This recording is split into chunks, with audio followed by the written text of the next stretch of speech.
Bismillahirrahmanirrahim. Assalamualaikum warahmatullahi wabarakatuh. Innal hamdalillah nahmaduhu wa nasta'inuhu wa nastaghfiruh wa na'udzu billahi min shururi anfusina wa min sayyiati a'malina. Man yahdihillahu fala mudilla lahu wa man yudlilhu fala hadiya lahu. Asyhadu an la ilaha illallah wahdahu la syarika lahu wa asyhadu anna Muhammadan abduhu wa rasuluh la nabiyya ba'dah. Allahumma salli wa sallim wa barik ala sayyidina wa habibina wa syafi'ina Muhammad wa ala alihi wa ashabihi ajma'in. Subhanaka la ilma lana illa ma 'allamtana innaka antal alimul hakim. Rabbi syrah li sadri wa yassir li amri wahlul 'uqdatam min lisani yafqahu qawli. Hasbunallahu wa ni'mal wakil, ni'mal maula wa ni'man nasir, wa la hawla wa la quwwata illa billahil aliyyil azim. Qala ta'ala fi kitabihil karim, a'udzu billahi minasy syaithanir rajim. Bismillahirrahmanir rahim.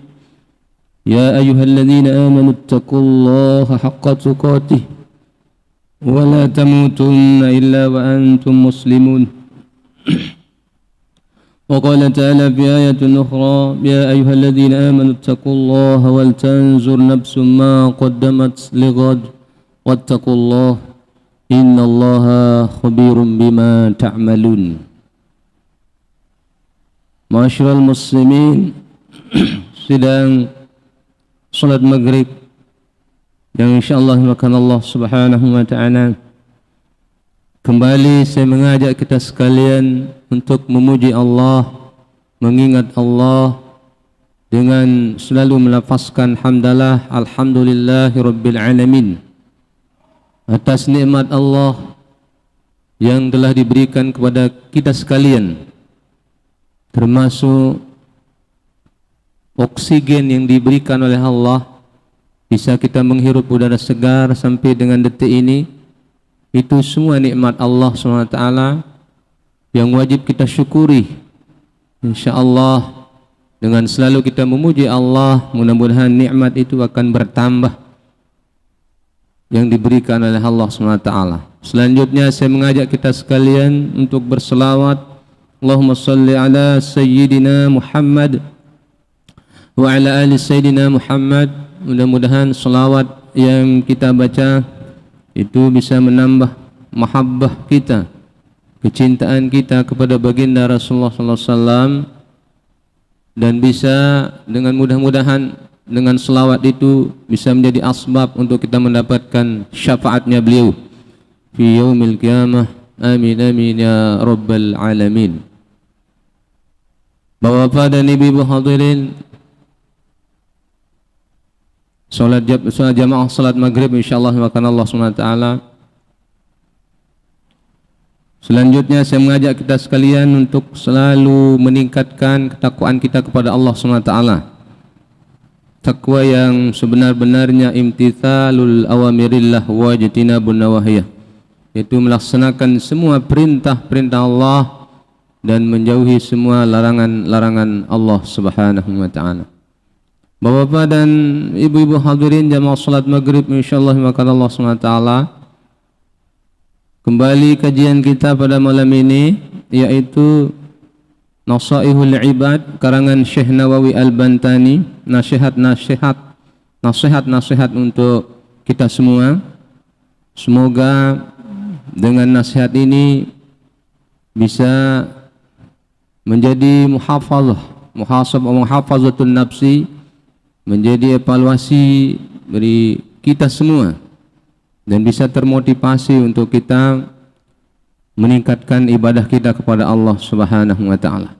Sebelumnya marilah kita baca Fatihah kepada pengarang kitab ini. Semoga dengan kita kaji kitabnya Syekh Nawawi Al-Bantani rahimahullah, mudah-mudahan kita mendapatkan berkah dari Allah SWT dengan kita sama-sama membaca Ummul Kitab bisirril Fatihah. Alhamdulillahirabbil alamin. Shiratal ladzina an'amta 'alaihim Bismillahirrahmanirrahim. Qala al-musannif rahimahullah tabaraka wa ta'ala wa nafa'ana wal muslimin bi ulumihi wa bi ulumi masyaihina fid dharain amin. Bapak-bapak dan saudara-saudara sekalian, jadi pada minggu yang lalu kita sudah sampai kepada nasihat yang ke-9 dari salah seorang ulama besar, ulama mujtahid, yaitu Sufyan Ats-Tsauri radhiyallahu an. Jadi nasihatnya beliau adalah wal maqalatu tasi'atu an Sufyan Ats-Tsauri radhiyallahu an wa huwa Syekhul Imam Al-Malik, Syekhul Imam Al-Malik, kullu ma'siyatin nasyi'atin an syahwatin. Jadi Sufyan Ats-Tsauri radhiyallahu an bernasihat untuk kita sekalian.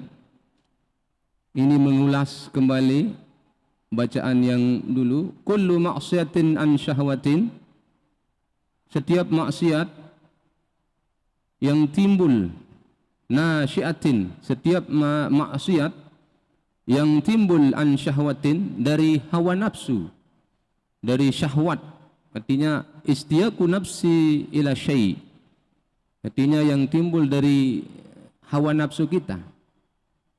Fa innahu yurja ghufranuha, jadi setiap ada maksiat yang timbul dari hawa nafsu, maka ada harapan untuk diampuni dosanya oleh Allah SWT. Kemudian wa kullu maksiatin an kibrin fa innahu la yurja ghufranuha, setiap maksiat yang timbul dari rasa sombong, maka sesungguhnya tidak ada harapan untuk diampuni dosanya oleh Allah Subhanahu wa taala. Lianna maksiat iblis kana asluha, karena sungguhnya maksiat iblis asalnya dari sifat sombong itu adalah sifatnya iblis.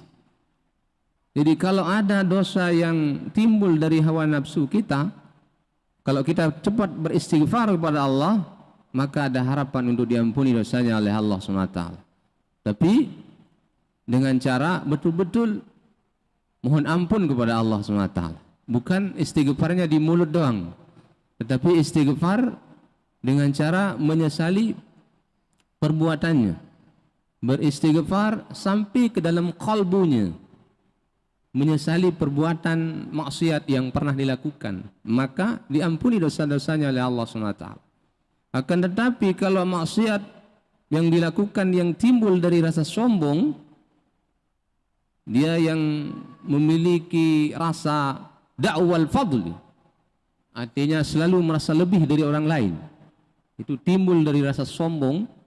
Saya, ibadah saya lebih bagus dari dia, saya paling rajin, saya pokoknya semuanya saya, itu lebih. Jadi itu adalah sifat seperti itulah mengikuti sifat iblis. Kenapa?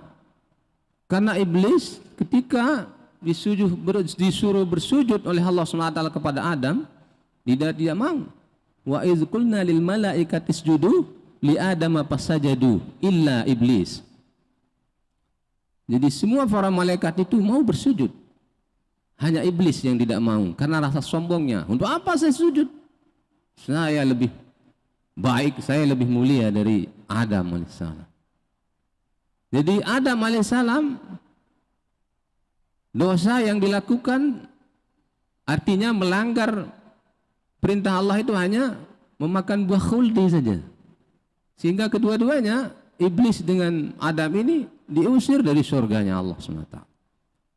Tapi dengan bertaubatnya yang sudah dibakukan dalam Al-Quran, taubatnya Nabi Adam itu, Rabbana zulamna ampusana wa illam taghfir lana wa tarhamna lanakunanna minal khasirin. Jadi sifat sombong itu adalah asal dari sifatnya iblis. Karena asluha, jadi itu adalah asalnya minal kibir, dari sifat sombong itu. Sedangkan kalau dosa yang timbul dari hawa nafsunya, maka itu adalah asal dari hawa nafsu yang dilakukan oleh Adam alaihissalam, yaitu dengan memakan buah khuldi. Jadi setiap maksiat yang dilakukan dari hawa nafsunya, kalau dia cepat beristighfar kepada Allah, maka dia diampuni dosa-dosanya oleh Allah Subhanahu wa ta'ala. Kalau dia sifat sombong, selama dia tidak segera bertobat kepada Allah, maka dia tidak ada harapan untuk diampuni dosa-dosanya oleh Allah Subhanahu wa ta'ala. Itulah nasihat indah yang diungkapkan oleh salah seorang ulama besar, ulama mujtahid, yaitu Sufyan Ats-Tsauri radhiyallahu an. Bapak Ibu hadirin, jamaah salat maghrib insyaallah dimakan Allah Subhanahu wa ta'ala. Kemudian selanjutnya, wal maqalatul ashiratu, maqalah yang ke-10, an ba'dhiz zuhadi, dari sebagian ahli zuhud. Zuhud itu apa artinya? Menurut di kalangan para ulama sufistik. Jadi kalangan ulama-ulama kita banyak yang ulama-ulama sufistik, termasuk ulama yang 4 mazahibul arba'ah. Jadi termasuk kalau dikaji biografinya, termasuk ulama-ulama sufistik. Imam Az-Ghazali, Syekh Abdul Qadir Al-Jilani, kemudian Hujjatul Islam Imam Al-Ghazali rahimahullah. Semuanya itu termasuk orang yang menggeluti tasawuf, artinya sufistik. Ini makanya di sini diungkapkan an ba'dhiz zuhadi, dari sebagian ulama zuhud, artinya orang-orang yang zuhud. Zuhud itu apa artinya? Wahum alladzina ihtaqaru ad-dunya wa lam yubalu biha bal akhadhu minha qadra daruratihim. Jadi Syekh Nawawi Al-Bantani ini mengungkapkan dalam kitabnya Nasaihul Ibad, yaitu zuhud itu adalah wahum, dan mereka orang-orang yang zuhud itu adalah alladzina ihtaqaru, itu orang-orang yang menganggap at-taqaruna dunia, menganggap dunia ini adalah kecil. Kemudian walam yubalu biha, dan mereka tidak sekali-kali peduli dengannya. Bal, akan tetapi akhadhu minha qadra daruratihim, akan tetapi mereka mengambil dari dunia itu hanya seukuran kebutuhannya mereka saja. Jadi tidak menjadi prioritas, tidak diutamakan. Makanya nasihat indah dari ulama-ulama kalangan ahli zuhud ini, dia mengatakan man aznaba zamban ay tahammulihi wa huwa yadhaku. Barang siapa yang melakukan dosa, barang siapa yang melakukan dosa kemudian wa huwa yadhaku, dia melakukan dosa kok dia ketawa dengan dosanya gitu. Misalnya dia berjudi sambil ketawa-ketawa, kemudian dia minum minuman keras sambil ketawa-ketawa, narkoba sambil dia ketawa-ketawa. Man aznaba zamban, barang siapa yang melakukan dosa wa huwa yadhaku, dan dia ketawa, sambil ketawa dia melakukan dosa itu. Apa katanya? Wal halu annahu yafrahu bitahammulihi, maksudnya ketawa itu dia bergembira dengan dosa yang dia lakukan. Bagaimana katanya ahli zuhud itu? Fa innallaha yudkhiluhun nar wa huwa yabki, maka sungguhnya Allah Subhanahu wa ta'ala memasukkannya ke dalam neraka wa huwa yabki, dalam keadaan menangis. Jadi orang yang melakukan dosa, dosa yang dia lakukan adalah wa huwa yadhaku, dia ketawa, senang.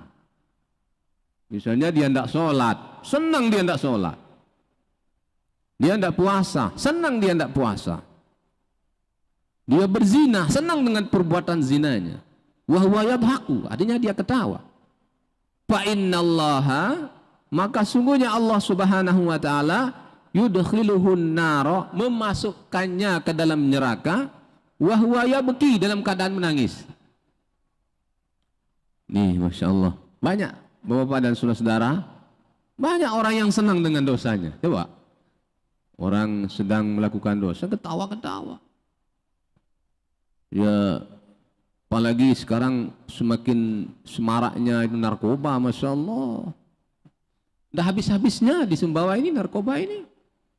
Biar kita teriak di kepolisian, tangkap ini, tangkap itu.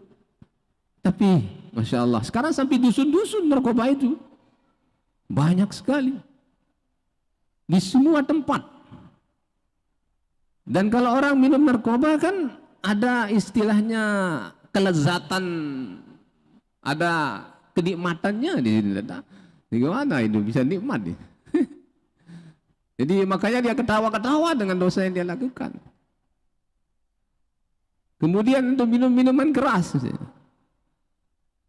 insyaallah ketawa, senang dengan dosa yang dia lakukan. Maka selama dia tidak bertaubat kepada Allah, maka dimasukkan dalam neraka dalam keadaan menangis.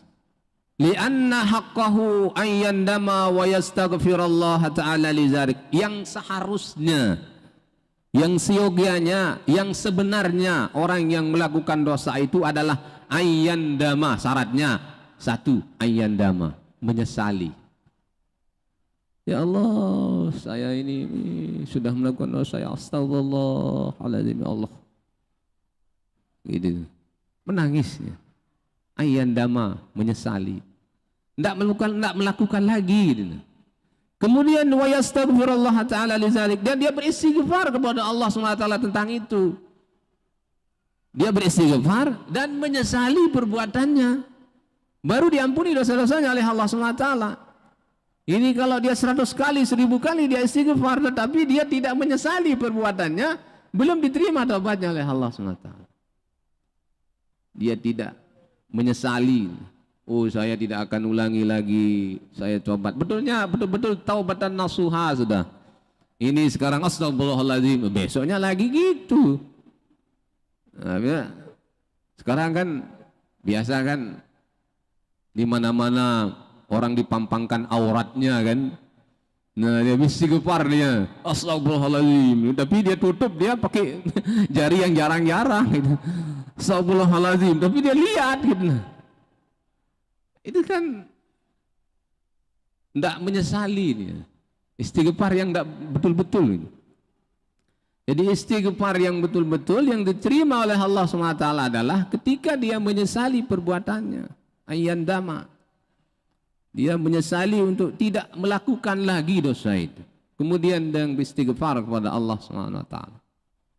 Kemudian waman ata'a wa huwa yabki, dan barang siapa yang taat kepada Allah Subhanahu wa taala kemudian dia menangis.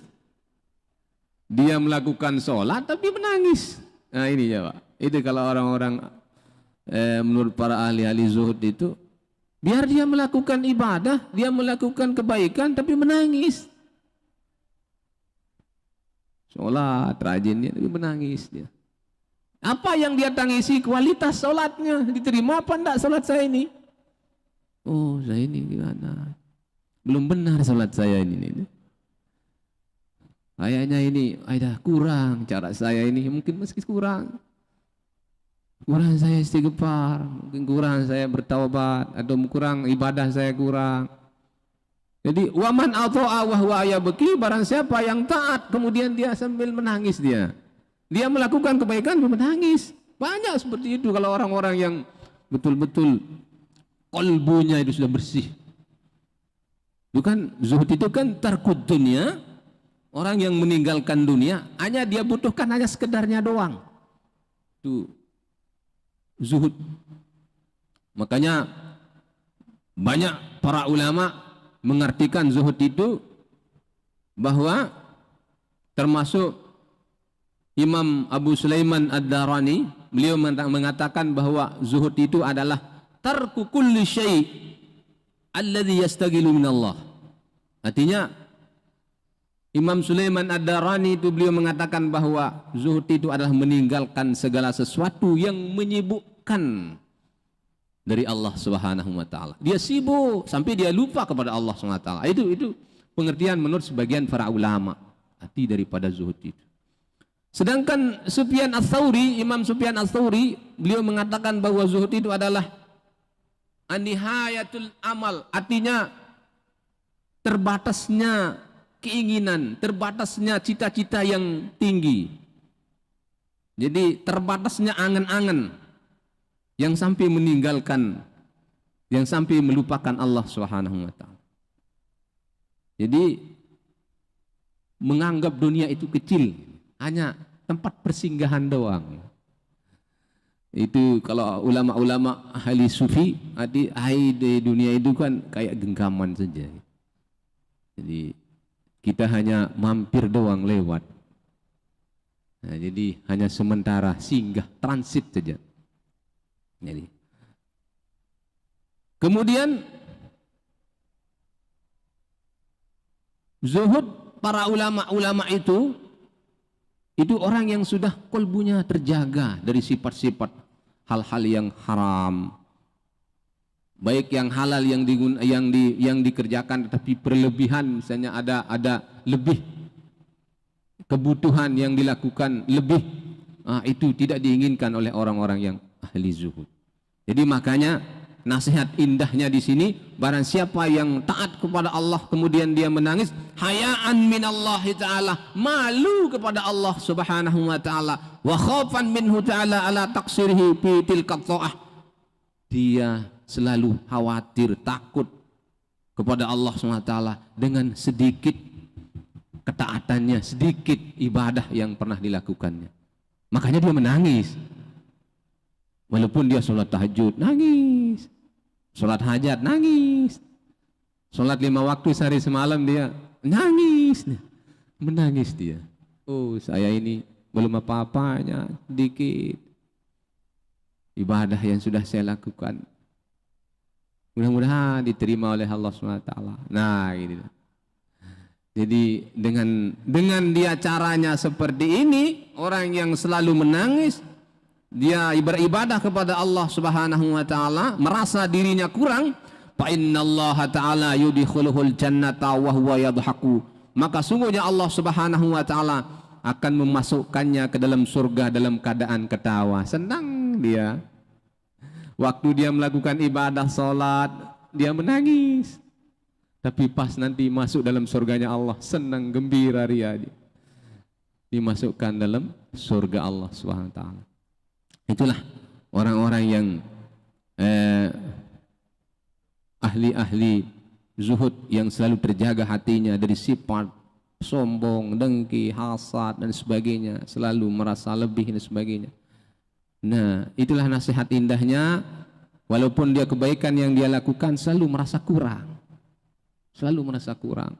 Jadi dengan cara seperti itu dia termotivasi untuk meningkatkan kualitas ibadah. Sama seperti orang, misalnya dia tidak tahajud sekali, menyesal. Tidak dia sholat duha sekali, menyesal. Atau misalnya sholat jamaah saja, telat. Karena kebiasaan dia sholat jamaah tetap mengikuti dari takbirul ihram yang pertama, tahu-tahu di rakaat yang terakhir menyesal dia.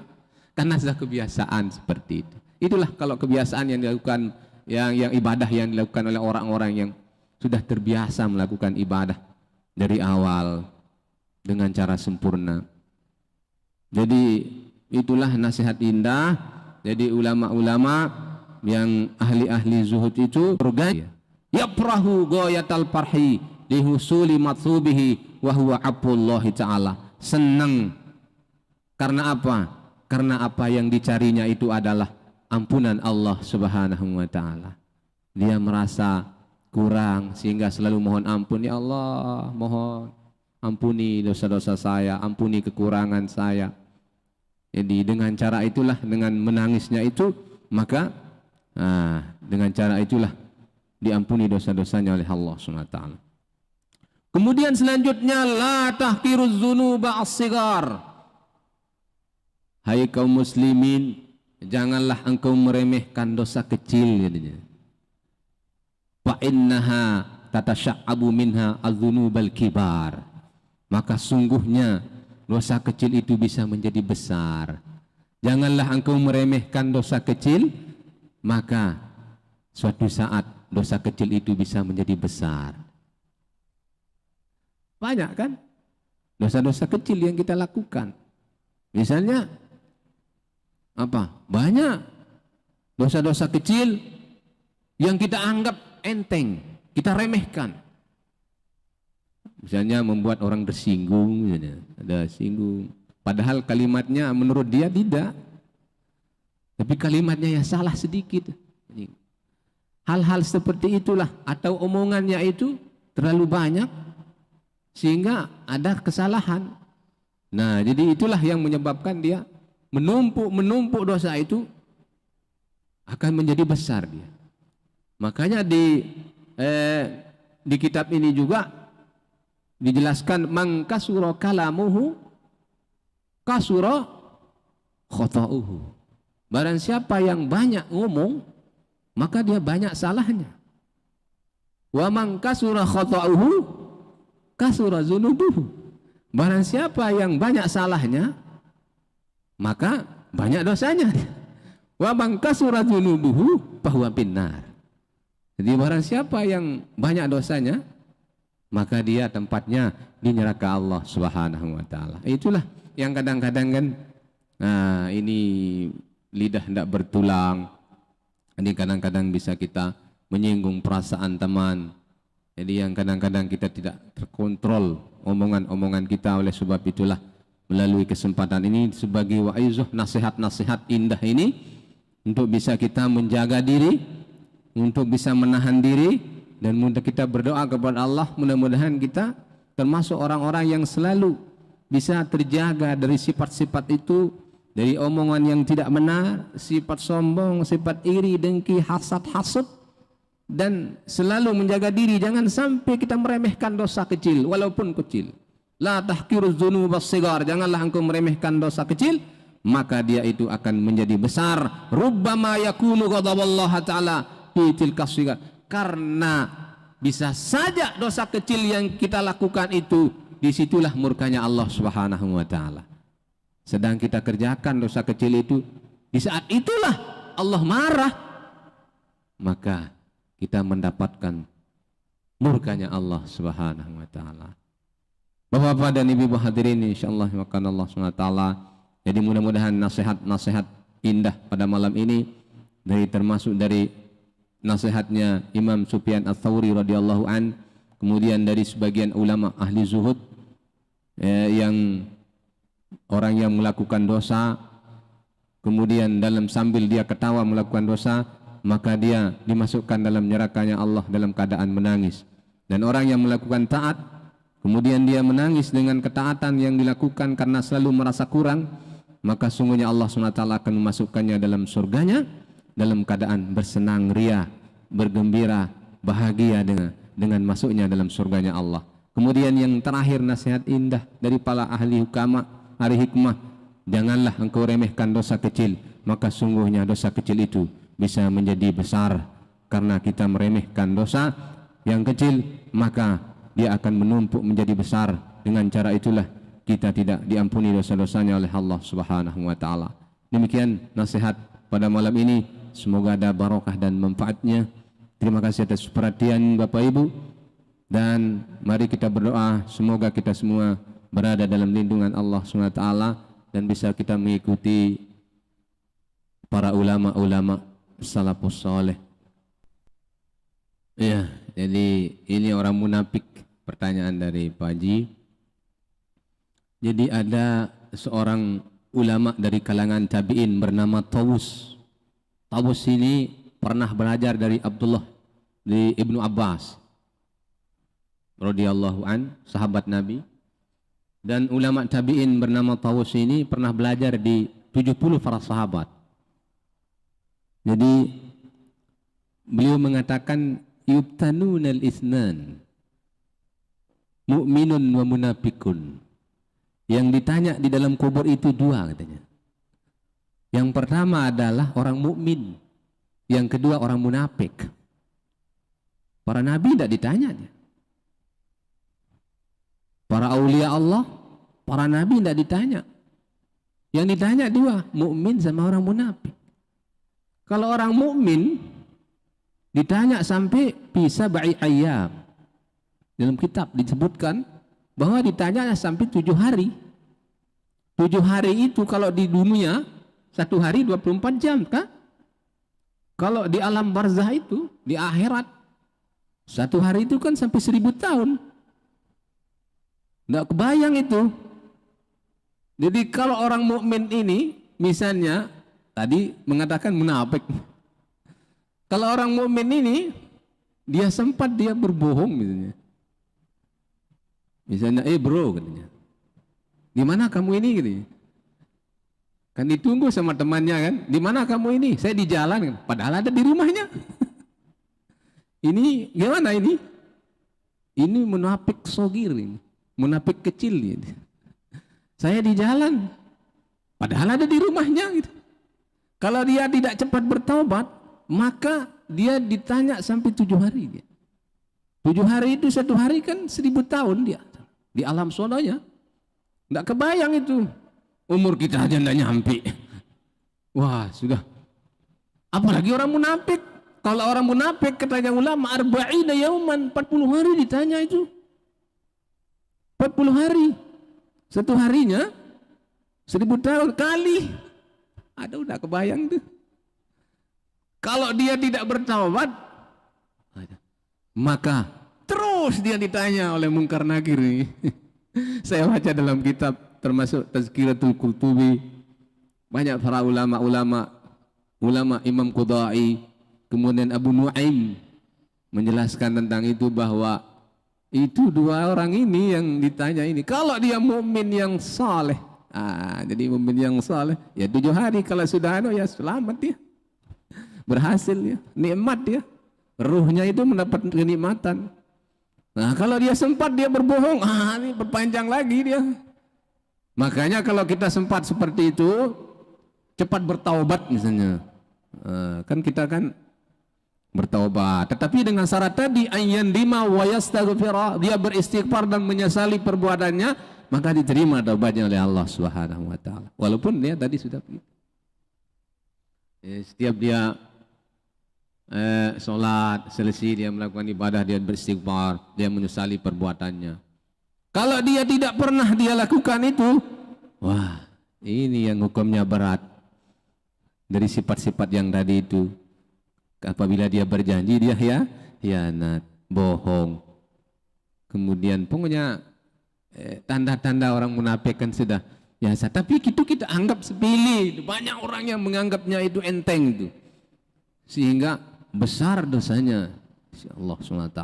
Jadi harus cepat kita beristighfar. Insya Allah dengan cara kita beristighfar itu, insya Allah dengan menyesali perbuatan, innallaha ghafurur rahim, Allah maha pengampun lagi maha penyayang. Nah jadi kalau dia tidak bertaubat, ya tetap dia akan dimasukkan dalam neraka-Nya Allah Subhanahu wa taala. Tapi prosesnya dulu, pertanyaan-pertanyaannya itu harus dilalui dulu. Tapi itulah yang saya baca dalam kitab para ulama. Ya banyak orang yang mengaku diri dia beriman, ya tidak. Jadi ada 2, kekasih Allah dengan musuh Allah. Kalau kekasih Allah, Nabi, para aulia Allah, tidak ditanya dia. Kalau musuh Allah, orang kafir, ada perbedaan pendapat ulama, ada ditanya. Anda tidak ditanya juga. Ada sebagian ulama mengatakan, tidak ditanya dia, karena memang dia tidak kenalnya Allah, tidak kenal nabinya. Jadi disiksa dari awal sampai akhir. Nah, tapi kan ada orang munafik. Munafik ini kan dia mengaku dirinya beriman, tapi pada hakikatnya dia tidak beriman. Nah, itulah yang mendapat pertanyaan berat. Jadi kalau orang mukmin yang biasa, mukmin yang soleh, nah insya Allah akan selamat insya Allah dengan pertanyaan-pertanyaan itu. Demikian, wallahu a'lam bishawab. Mudah-mudahan ada barokah dan manfaatnya. Terima kasih atas perhatiannya. Jazakumullah khairan katsira wa syukran katsiran ala ihtimamikum. Subhanakallahumma wa bihamdika asyhadu an la ilaha anta astaghfiruka wa atubu ilaik. Allahumma biqal hadi ila sabil rasyad. Assalamualaikum warahmatullahi wabarakatuh.